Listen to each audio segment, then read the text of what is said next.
যাকে মনে করা হতো আগে 5ই আগস্টের আগে নির্বাচন হলে মানে আওয়ামী লীগ একদম নিশ্চিহ্ন, এখন মনে হয় নিশ্চিহ্ন তো না, বরং সুযোগ দিলে বিএনপির কাছাকাছি অবস্থানে চলে আসবে। বছর বয়সী 2545 জন তরুণের অংশগ্রহণে হয়েছে, 97% যুবক ভোট দিতে আগ্রহী।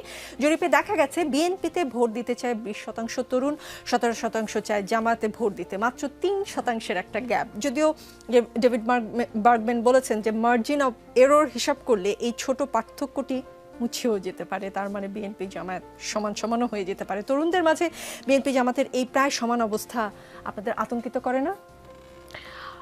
দেখুন, আতঙ্কিত করা না করার বিষয় না, জরিপকেও শেষ কথা বলে ধরে নেবার কিছু নাই, তবে আবার উড়িয়ে দেবারও কিছু নাই। এটা নিয়ে যদি আমরা সাবধান হই, নির্বাচনে ফোকাসড হই এবং তরুণরা কি চাইছে তাদের চাওয়াটা, এবং প্রত্যেকটা এইজ গ্রুপের প্রত্যেকটা সামাজিক অর্থনৈতিক অবস্থানের মানুষের চাওয়া কিন্তু ভিন্ন ভিন্ন। সুতরাং শিক্ষিত তরুণরা কি চাইছে, হাইলি এডুকেটেড তরুণরা কি চাইছে, সাধারণ শিক্ষায় পাশ করা তরুণরা কি চাইছে, কিংবা যারা হয়তো সেভাবে শিক্ষার সুযোগ পায়নি তারা কি চাইছে, এগুলোকে মাথায় রেখে যখন আমরা আসলে নির্বাচনে আমরা কি করব বা কি দিব, কি ডেলিভার করব যদি আমরা ক্ষমতায় যাই, সেটা বলার কোনো সুযোগই তো পাচ্ছি না। গত 1.5 বছর ধরে বাংলাদেশে সংবিধান এবং সংস্কারের বাইরে আপনি তো কোনো আলাপ শোনেন নাই, আমরাও কেউ শুনি নাই। সো এই জায়গাটায় আমি মনে করি যে তরুণ প্রজন্মকে অ্যাট্রাক্ট করবার জন্য নির্বাচনে ইশতেহারে কি থাকবে সেটাও খুব গুরুত্বপূর্ণ। আর মানুষ কিন্তু ভোটের দিন পর্যন্ত একেবারে রিজার্ভ ভোট যারা, তারা বাদ দিয়ে মানুষের কিন্তু মন বদলায়। মানুষ কিন্তু চিন্তা করে, ঠিক আছে আগে ভেবেছিল হয়তো এই দলকে দেবে, পরে তারা চিন্তা করে না ওই দলকে আমরা দেব। এবং এই সুইং ভোটারের সংখ্যাই কিন্তু সবচেয়ে বড় অংশ সুইং ভোটাররা। সো সেটাও মাথায় রেখে নির্বাচন যদি সত্যি আমাদের মানে কখনো যখন সত্যি সত্যি নির্বাচন হবে এবং নির্বাচনের আগে দলগুলো তাদের ইশতেহার দেওয়ার সুযোগ পাবে, নির্বাচনের আগে তাদের প্রতিশ্রুতিগুলো দেওয়ার সুযোগ পাবে, তখন কিন্তু আমার মনে হয় পরিস্থিতি পাল্টানোর একটা বড় সুযোগ তৈরি হবে। আর তাছাড়া জরিপটি কাদের উপরে করা হয়েছে, কোন জেলার মানুষের উপরে করা হয়েছে, কোন শ্রেণী পেশার মানুষের উপরে করা হয়েছে, এই সকল কিছুর একটা এফেক্ট থাকে। টার্গেট করেছে তারা, কিছু কিছু স্যাম্পল নিয়েছে সবগুলো বিভাগ থেকেই, এটার একটা এফেক্ট থাকে। এবং দেখুন এই জরিপে কিন্তু এটাও বলা হয়েছে যে এখনো 9% ভোট আওয়ামী লীগের আছে, এবং বলা হচ্ছে যে একটা বড় অংশ 30 বা সামথিং শতাংশের মানুষ তাদের এখনো কোন দলকে তারা ভোট দেবে এটা তারা বলতে চাইছে না। তো ধরে নেওয়া হচ্ছে সেখান থেকে যদি আরো 10% যুক্ত হয় আওয়ামী লীগের ভোটের সঙ্গে, সেটা 19% হয়ে যাবে। সুতরাং নেক টু নেক বিএনপি, জামাত এবং আওয়ামী লীগ, এই 3টা দলের মধ্যে একটা নেক টু নেক ফাইটের ইঙ্গিত এই রিপোর্টটার মধ্যে আছে। এই রিপোর্টটা বেশ কয়েকদিন আগে প্রকাশিত হয়েছে, কিন্তু সেটা নিয়ে খুব একটা আলোচনার সুযোগ হয়নি। এই আপনি যে পরের প্রসঙ্গটা তুললেন সেটা নিয়ে আলাপ নিশ্চয়ই করব। মোস্তফা ফিরোজ, ডেভিড বার্গম্যান তার বিশ্লেষণে বলেছেন, মানে ওই জরিপটা নিয়ে, যে কিছুটা অবাক করার মতো বিষয় হলেও জরিপে অংশ নেওয়া তরুণদের 10% বলেছেন তারা আওয়ামী লীগকে ভোট দিতে চান। বছরের পর বছর ধরে দলের স্বৈরাচারী আচরণ এবং 2024 সালের জুলাই আগস্টে সংগঠিত সহিংসতা ঘটবার পরও তারা এই জরিপে 3য় বৃহত্তম দল হিসেবে চিহ্নিত হয়েছে। এবং আরও যোগ করেছেন যে 18% তরুণ তাদের পছন্দ জানাতে অস্বীকৃতি জানিয়েছে। এই গ্রুপের মধ্যে বহু নীরব আওয়ামী লীগ সমর্থক থাকতে পারেন যারা প্রকাশ্যে নিজেদের মত বলেন না। যদি ধরে নেওয়া যায় যে এই 18%-এর অর্ধেক, মানে 9% আওয়ামী লীগকে, যেটা ব্যারিস্টার রুমিন ফারহানা বলছিলেন, লীগকে সমর্থন করে, আওয়ামী লীগের প্রকৃত সমর্থন দাঁড়াতে পারে 19%-এর মতো, যা বিএনপির 20 এবং জামাতের 17-এর কাছাকাছি বা বেশিও হতে পারে। ডেভিড বার্গম্যানের মতো আপনিও এই বিশ্লেষণে অবাক কিনা? না, ওনার বিশ্লেষণ লাগবে কেন, আমরা নিজেরা রাস্তাঘাটে চলে আমরা নিজেরাই তো বুঝি যে কি পরিমাণ মানে ওলটপালট হয়ে গেছে জনসমর্থন। যাকে মনে করা হতো আগে 5ই আগস্টের আগে নির্বাচন হলে মানে আওয়ামী লীগ একদম নিশ্চিহ্ন, এখন মনে হয় নিশ্চিহ্ন তো না, বরং সুযোগ দিলে বিএনপির কাছাকাছি অবস্থানে চলে আসবে। যদি আওয়ামী লীগ না থাকে তাহলে জামাত কাছাকাছি। আমি তো বলি প্রায় যে নাকের ডগায় চলে আসছে জামাত, সেটা বিএনপির অনেকেই বুঝতে পারছে না, বা বুঝলেও তারা বুঝতে পারছে, না বোঝার কোনো কারণ নেই, কিন্তু কিছু করারও নেই। কারণ 5 তারিখের একটা ডিজাস্টার ঘটছে, যেমন একটা গণঅভ্যুত্থান হয়েছে, সেই গণঅভ্যুত্থানটাকে ক্যারি করার জন্য যেই শক্তিটা, সেই শক্তিটা এত দ্রুত মাঠ ছেড়ে দিছে, যার ফলে পুরো এলোমেলো হয়ে গেছে। ফলে যারা অভ্যুত্থান করলো তারা মনে করলো যে এটা কী জন্য করলাম, এরকম একটা কিন্তু চিন্তা চেতনা পেয়ে পড়ছে। তারপরে তৃণমূল পর্যায়ে যেই পরিবর্তনটা সবাই প্রত্যাশা করছিল, তারা দেখলো যে সেই পরিবর্তনটা হয়নি, বরং একই রূপে ভিন্ন ভিন্ন রূপ বদলাইছে, কিন্তু মূল যেই দখল, চাঁদাবাজি, দুর্নীতি সব কিছু রয়ে গেল, বরং সেটা আরও মাত্রাটা বাড়লো। তো স্বাভাবিকভাবে তখনই মানুষের হিসাব পাল্টে গেছে। মানুষ তো যদি ভোটের ক্ষমতা পায়, মানুষ তো তখন আর, সে তো মুক্ত, স্বাধীন, সে স্বাধীনভাবে ভোট দেবে।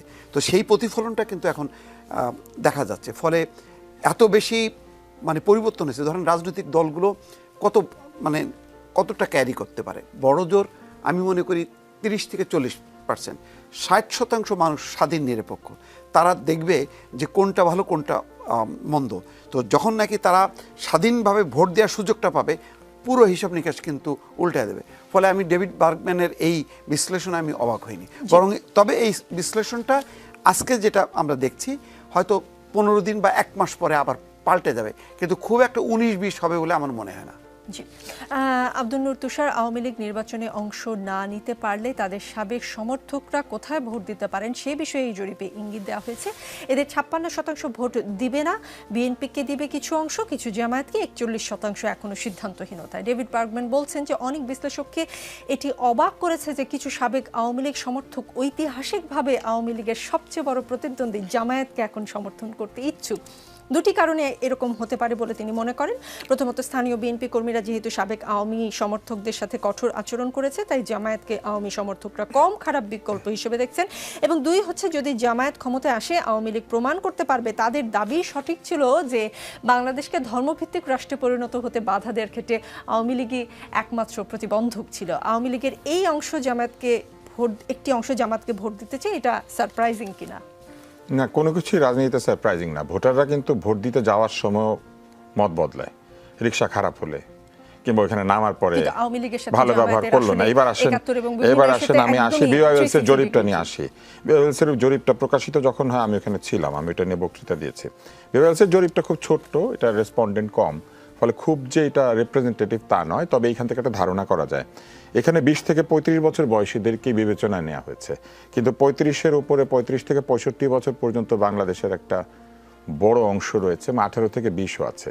এবং এখানে প্রচুর ভোট আছে যেটা একদম হতদরিদ্র মানুষেরা দিবেন। এইখানে যারা মূলত কথা বলেছেন তারা ছাত্র, তারা কিছু না কিছু পড়াশোনা করেছেন, ফলে এটা একটা তরুণদের একটা সীমিত অংশ। কিন্তু বাংলাদেশে প্রচুর তরুণ আছেন যারা বস্তিবাসী, যারা কাজ করেন হচ্ছে গ্যারেজে, রিকশায়।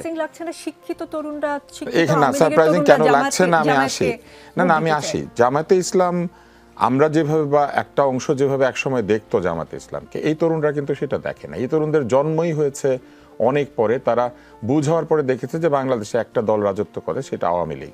এবং তারা দেখেছে জামায়াতে ইসলাম মার খায়, খুবই নিরীহ, এরা একটু মসজিদে যায়, এরা নামাজ পড়ে, এরা লুকিয়ে থাকে, আওয়ামী লীগ হওয়ার ভান করে।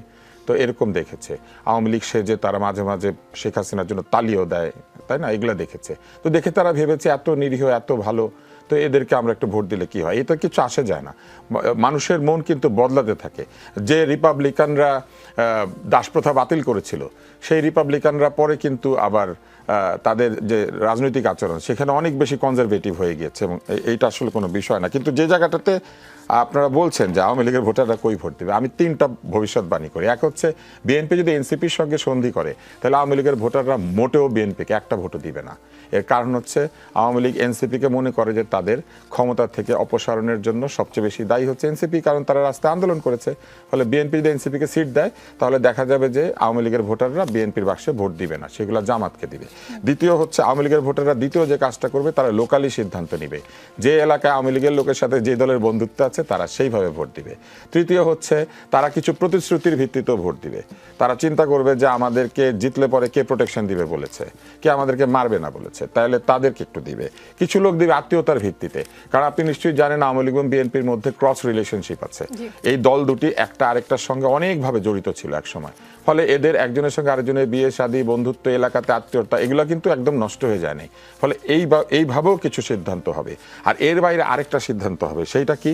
সেইটা হচ্ছে, এই যে যারা ভোট দিচ্ছে না, এই যা বলা হচ্ছে না যে 30-35% লোক বলেছে যে আমরা বলবো না কাকে ভোট দিব, এই বলবো না দলের মধ্যে কিন্তু অধিকাংশই আওয়ামী লীগের লোকজন। এই কারণে যে বলবো না, এই ভয় কাকে পেতে হচ্ছে? আপনার কি মনে হয় 20 থেকে 35 বছর বয়সীরা সবচেয়ে সাহসী অংশ এই সমাজের? তাহলে সে যখন বলে বলবো না, তার মানে এইখানে প্রচুর ভোটার আছে যারা আসলে একটু একটু আওয়ামী ঘাসা। এখন এরা কি করবে? এরা হয় ভোট কেন্দ্রে যাবে না, আর যদি ভোট কেন্দ্রে যায় তাহলে এরা ওই রাজনৈতিকভাবে কিন্তু আওয়ামী লীগের পরিপক্কতা অন্যান্য লোকাল দলগুলির চাইতে একটু বেশি, কারণ এরা সারাক্ষণ এই পলিটিক্সের মাধ্যমে টাকা পয়সা কামিয়েছে গত 16 বছর ধরে। ফলে এদের কিন্তু এই বিষয়ে অনেক অভিজ্ঞতা আছে। এরা কি করবে জানেন? এরা ওই মুহূর্তে সিদ্ধান্ত নেবে যে তারা কাকে ভোট দিলে তাদের রাজনীতি ফেভারেবল হবে। ফলে আমি বলি আপনাকে, তারা যেটা করবে, যেখানে জামাতের অনেক শক্তিশালী ক্যান্ডিডেট আছে সেইখানে ওরা তাদেরকে হারাবে, কিন্তু যেখানে জামাতের দুর্বল ক্যান্ডিডেট আছে এরকম দু একটা জায়গায় তাদেরকে জিতাই দিবে। তারা মূলত একটা খেলবে বলে আমার ধারণা, এবং এই খেলাটা বন্ধ করতে পারা যেত যদি তারা প্রকাশ্যে থাকতো। প্রকাশ্যে যে থাকে না, তাকে আটকানো খুব কঠিন হয়। এটা তো আওয়ামী লীগ তাদের ক্ষমতা হারিয়ে প্রমাণ করেছে। সবাইকে গর্তে ঢুকিয়ে দিয়েছে, পরে গর্ত থেকে যেই বের হয়েছে মনে হয়েছে আমার ব্যাং, সবাইকে নিয়েছে, পরে নিজেরা গর্তের মধ্যে ঢুকে গিয়েছে। এই জন্য প্রকাশ্য রাজনীতি সবসময় ভালো, গোপনে থাকা কিন্তু ঝামেলা। ফলে কাউকে রাজনীতি করতে দেওয়াটাই ভালো, না করতে দিলে অসুবিধা হয়। কিন্তু এর মানে এই না যে আমি মনে করি যে আওয়ামী লীগকে আগামীতে ইলেকশন করতে হবে অথবা স্বৈরাচারকে ফিরে আসতে হবে বা স্বৈরাচারকে পুনর্বাসনের প্রক্রিয়া চলছে। আমি আপনাকে একটা জিনিস বলি, কেউ কাউকে নিষিদ্ধও করতে পারে না, পুনর্বাসিতও করতে পারে না। রাজনৈতিক দল সবসময় আসেও জনগণের সমর্থনে, যায়ও জনগণের সমর্থন হারিয়ে। এটাই হচ্ছে রাজনীতির খেলা। জি, জোর করে আসলে কিছুই হয় না। মোস্তফা ফিরোজ, আবুল সরকারের মুক্তি ও বাউল শিল্পীদের উপর হামলার বিচার দাবিতে গানের আর্তনাদ আয়োজনে জুলাই মঞ্চের বাধা, খবরটা আসলে অনেক বড় খবরের নিচে চাপা পড়ে গেছে। আচ্ছা, আবুল সরকারের সাথে তো জুলাই আন্দোলনের কোনো কনফ্লিক্ট নেই, তাহলে জুলাই মঞ্চের বাধা কেন? এটা তো নানান ব্যানারে তো আসলে এগুলো তো সব মানে উগ্রবাদী মৌলবাদীদের বসবাস করছে। আবার এনসিপি লজ্জা পাইছে, দেখলাম যে তাকে সাসপেন্ড করছে এবং শোকজ করছে তাকে। তো আমরা তো এই সমস্ত খুব সুন্দর সুন্দর নাম টাম দেখলাম, পরে তো দেখি যে ওই যে তুষার ভাই যেটা বলছে যে এর গর্ত থেকে বেরোয় বলতেছে যে আমি অমুক, ও গর্ত থেকে বেরোয় বলতেছে আমি তমুক। তো এখন এই যে জুলাই মঞ্চ নাম দিয়ে করতেছে মানে কি, সে তো তার চিন্তা চেতনাটা তো আর একটা জায়গায়। কারণ একটা রাজনৈতিক দলের প্রকাশ্য অপ্রকাশ্য এত উইং, সেই উইংগুলি খেয়ে হারায় ফেলে যে সে তো আসলে এনসিপি না, সে তো অন্য। কিন্তু ওই যে ধরা খাচ্ছে তখন মানে এনসিপি যে শোকজ করতেছে, সেই খেলার একটা আমরা বড় প্রমাণ পেলাম। আমি এই অনুষ্ঠানে আসার কিছুক্ষণ আগে আমি পুরো রিপোর্টটি আসলে পড়তে পারিনি। বিডিআর হত্যাকাণ্ডে দলগতভাবে জড়িত আওয়ামী লীগ মূল সমন্বয়কারী তাপস, বিডিআর বিদ্রোহের নামে সংগঠিত বর্বরতম হত্যাযজ্ঞের বিষয় তদন্তের জন্য গঠিত জাতীয় স্বাধীন তদন্ত কমিশন আজকে মনে হয় সন্ধ্যার সময়, যেহেতু খবরটা কিছুক্ষণ আগে পেলাম, প্রধান উপদেষ্টা প্রফেসর মোহাম্মদ ইউনূসের কাছে তার প্রতিবেদন জমা দিয়েছে। আমি প্রতিবেদনের উল্লেখযোগ্য একটা অংশ যেটা চোখে পড়ল, তদন্তে বিডিআর হত্যাকাণ্ডে বহিঃশক্তির সরাসরি সম্পৃক্ততা ও তৎকালীন ক্ষমতাসীন দল আওয়ামী লীগের সরাসরি জড়িত থাকার শক্তিশালী প্রমাণ মিলেছে। এই সময় কমিশনের ফাইন্ডিং সম্পর্কে জাহাঙ্গীর কবির তালুকদার বলেন, এই ঘটনা কিছু বাহ্যিক ও প্রকৃত কারণ বের করেছে কমিশন। তিনি বলেন, এই হত্যাকাণ্ড পরিকল্পিত এবং এর পেছনে প্রধান সমন্বয়কের ভূমিকা পালন করেছিল তৎকালীন সংসদ সদস্য শেখ ফজলে নূর তাপস। তিনি বলেন, হত্যাকাণ্ডের ঘটনায় জড়িতদের রক্ষা করতে স্থানীয় আওয়ামী লীগ সরাসরি ভূমিকা রেখেছে। তারা 20-25 জনের একটি মিছিল নিয়ে পিলখানায় ঢুকেছে এবং বের হবার সময় সেই মিছিলে 2 শতাধিক মানুষ ছিল। উল্লেখযোগ্য অংশ পড়লাম। রিপোর্ট নিয়ে আসলে আপনি কিছু বলবেন কিনা? দেখেন, এটা বিচারিক বিষয়। আমার মনে হয় যে কমিশন তো আর মানে কোনো মানে বিচারক না, তারা তাদের একটা অবস্থান থেকে তারা মানে রিপোর্ট দিয়েছে। সেই রিপোর্টটা আপনি আইনে রূপান্তর করতে চান, বিচারে আনবেন, দেখবেন যে তখন আর এই রিপোর্টের সাথে বিচারের আর কোনো মিল নেই। সুতরাং এটা খুবই কনফিউজিং। ফলে আমার এটা বক্তব্য নেই, এটা দৃশ্যমান যে এটা অনেকটা পলিটিক্যাল একটা বায়াসনেস এখানে কাজ করছে। আব্দুল নূর তুষার, সম্প্রতি সামাজিক যোগাযোগ মাধ্যমে এক স্ট্যাটাসে প্রধান উপদেষ্টা প্রেস সচিব লিখলেন যে তিনি মোটামুটি নিশ্চিত যে ভারত আসাদুজ্জামান খানকে শিগগিরই বাংলাদেশে প্রত্যর্পণ করবে। আজ পররাষ্ট্র উপদেষ্টা বললেন যে ভারতে পালিয়ে থাকা মানবতা বিরোধী অপরাধের মামলায় মৃত্যুদণ্ডপ্রাপ্ত সাবেক স্বরাষ্ট্রমন্ত্রী আসাদুজ্জামান খানকে প্রথমে প্রত্যর্পণ করা হবে। এই ধরনের কোনো তথ্য তার কাছে নেই। বাংলার জনগণ আসলে কার কথা বিশ্বাস করবে? নিশ্চয়ই পররাষ্ট্র উপদেষ্টার কথা বিশ্বাস করবে, কেননা পত্র তিনি লিখেছেন, পররাষ্ট্র সম্পর্কের বিষয়ে তিনি সবচেয়ে ভালো জানেন এবং বাংলাদেশ এবং ভারতের মধ্যে সম্পর্কের টানাপোড়েনি বলেন আর সম্পর্কের স্থিতিশীলতাই বলেন, এটি আমাদের পররাষ্ট্র মন্ত্রণালয় মূলত এটার তদারকি করে থাকে।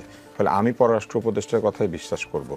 আর এই যে হঠাৎ করে বলে দেওয়া এই ধরনের ভবিষ্যৎবাণী করা এইটা কিন্তু আসলে প্রেস উইং এর কাজ না। প্রেস উইং এর কাজ হচ্ছে প্রধান উপদেষ্টা এবং সরকারের যে বক্তব্য আছে শুধু সেই বক্তব্যগুলি সুন্দর ভাষায় মানুষ বোঝে সেইভাবে আমাদের কাছে তুলে ধরা।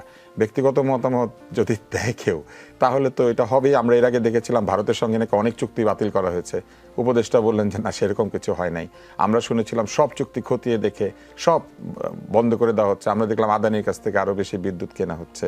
আমি মনে করি যে কিছু কিছু ক্ষেত্রে তথ্যগতভাবে ভ্রান্তি এড়ানোর জন্য অথবা সমস্যা এড়ানোর জন্য এই ধরনের মন্তব্য না করাই উচিত, যেহেতু এটি দুই দেশের মধ্যে পররাষ্ট্র মন্ত্রণালয় এবং আইনি একটি আদান প্রদানের বিষয়। সেক্ষেত্রে প্রেস উইং এই তথ্যটা পররাষ্ট্র উপদেষ্টার কাছ থেকে নিয়ে কিন্তু এটা প্রদান করার কথা, কিন্তু তারা সেইটা না করে তাদের রিপ্রেজেন্ট করার কথা উপদেষ্টা মণ্ডলীকে এবং উপদেষ্টাকে, সেটা না করে তারা নিজের বক্তব্য দিয়ে দিচ্ছেন এবং পরে উপদেষ্টারা সেটার সঙ্গে তর্ক করছেন। জি, ব্যারিস্টার রুমিন ফারহানা, আমি আপনাকে শেষ সময়টুকু পুরোটুকু দিব বলে কয়েকটি প্রশ্ন জমিয়ে আপনার কাছে আসলাম। যে পরিস্থিতির কথা আপনি বলছেন, বিভিন্ন হিসেবের কথা বলছেন, যদি আপনাদের ভারপ্রাপ্ত চেয়ারম্যান তারেক রহমান দেশে ফিরতে না পারেন আসলে তফসিলের আগে অথবা নির্বাচনের আগে, অনেকগুলো ইকুয়েশন তো আপনি বললেন, দলের কোনো ব্যাকআপ প্ল্যান আছে? নিশ্চয়ই আছে, এবং আমি বিশ্বাস করি আমাদের নীতি নির্ধারণী মহল যারা আছেন তাদের কাছে এই ব্যাকআপ প্ল্যান আছে এবং দল সেইভাবেই আগাবে। দেখুন, 17 বছরে তো নানানভাবে চেষ্টা করা হয়েছে দলটিকে ভেঙে ফেলার, শতচ্ছিন্ন করে ফেলার।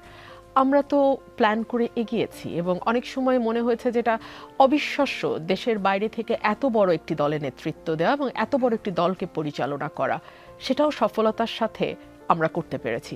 সো এখন যেটুকু বাধা আছে আমার মনে হয় না সেটা খুব বড় হয়ে সামনে আসবে। নির্বাচন নিয়ে, ইলেকশন নিয়ে আপনি যে কনফিউশনের কথা বললেন, সন্দেহের কথা বললেন, যদি ফেব্রুয়ারিতে নির্বাচন না হয় সেটার জন্য বিএনপি যেহেতু এখন সবচেয়ে বড় দল, বিএনপির ব্যাকআপ প্ল্যান আছে? আমি বিশ্বাস করি আছে, কারণ যেহেতু চারপাশ থেকে এই আওয়াজটা আসছে এবং কেউ সরকারের কোনো কথা বিশ্বাস করছে না। আপনার ঠিক আগের প্রশ্নটি এটি ছিল তুষার ভাইকে, যে আমরা আসলে কার কথা, মানে জনগণ আসলে কার কথা বিশ্বাস করবে। সরকারের মহল থেকেই এত রকম কথা হয় বিকজ ইট স্টার্টেড ফ্রম প্রধান উপদেষ্টার বলা যে 100 বছর মানুষ আমাকে ক্ষমতায় দেখতে চায় থেকে শুরু করে এই ফেব্রুয়ারি নির্বাচনের তফসিল ঘোষণা, এক একবার এক এক কথা, এক এক উপদেষ্টার এক এক কথা, মানুষ তো কনফিউজড বটেই। তো যতক্ষণ পর্যন্ত না আসলে ঘটনাটি ঘটে যাচ্ছে তার আগ মুহূর্ত পর্যন্ত আমাদের বলার কোনো উপায় নাই যে ঘটনাটি আসলে অমুক সময় ঘটতে যাচ্ছে। জি, এই নভেম্বর 2025-এ এসে বিএনপির কি মনে হয় সবচেয়ে বড় দল হিসেবে বিএনপি যদি নির্বাচনটা 5ই আগস্টের পরপরই, মানে 3 মাসের মধ্যে আদায় করে নিতে পারত, তখন বলটা আসলে বিএনপির কোর্টেই থাকতো? এখন আর বল আপনাদের কোর্টে নেই, ব্যারিস্টার রুমিন ফারহানা? আপনার মনে আছে যখন 5ই আগস্টের পর প্রথম জনসমাবেশ করলো বিএনপি, সেখান থেকে কিন্তু বিএনপি বলেছিল 3 মাসের মধ্যে একটি নির্বাচন দিতে হবে, এবং তখন যেভাবে বিরোধিতার মুখে বিএনপিকে দল হিসেবে পড়তে হয়েছে, as if BNP July spirit তো ধারণ করেই না, জুলাই নস্যাৎ করবার জন্য এবং ক্ষমতায় যাবার জন্য বিএনপি উদ্গ্রীব হয়ে আছে। মুশকিলটা কি জানেন, আমরা পলিটিশিয়ানরা হয়তো যেটা ফোরসি করতে পারি সেটা সাধারণ মানুষের, কারণ তারা তো পলিটিক্সের ফিল্ডে নাই। ফিল্ডে না থাকলে তো স্বাভাবিকভাবেই আপনার পক্ষে 24 ঘন্টা একটা মানুষ যেটা চর্চা করছে সেই বিষয়টি যতটা ভালোভাবে উপলব্ধি করবে, যে মানুষটি হয়তো সেই বিষয়ের মধ্যেই নাই, তার অন্য কোনো পেশা আছে, অন্য কোনো জীবিকা আছে, তার পক্ষে তো সেটা বোঝা মুশকিল। সো তখন কিন্তু বিএনপিকে ভীষণ রকম সমালোচনার মুখে পড়তে হয়েছে।